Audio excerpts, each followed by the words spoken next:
University of Pittsburgh, they were doing a study where they were taking the scalps of 5-month-old aborted babies and they were grafting them onto lab rats and lab mice to see how much longer they could keep them growing for. And you can actually see the photographs in the published study of little baby scalps grafted onto the backs of lab rats growing little baby hairs. Those would have been the little hairs growing on the heads of little infants in Pittsburgh if they hadn't been killed by abortion and then stitched onto lab rats for experimentation.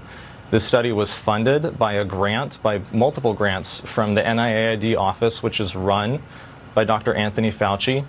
And when I was undercover, Planned Parenthood abortion providers told me that they were the ones who were supplying the aborted baby body parts for experiments at the University of Pittsburgh.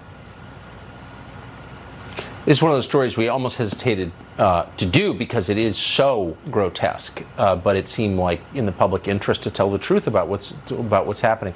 Has Fauci Absolutely accounted for this? No, and Dr. Anthony Fauci owns every bit of this study because as the head of, and owns every bit of this issue because as the head of the NIAID office, the buck stops with him in terms of how those grants are spent, whether they're being monitored and made sure that they're ethically and legally and just compliant as far as good stewardship of taxpayer money.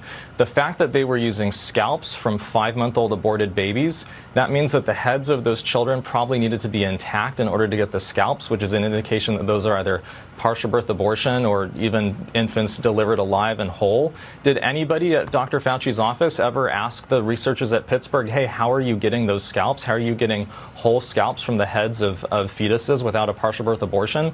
I think that Dr. Fauci should be brought in front of the Senate or in front of the United States Congress and ask those questions directly about what his office did to make sure that these grants and that these barbaric experiments were in compliance with all the applicable federal laws and regulations for those federal taxpayer grants.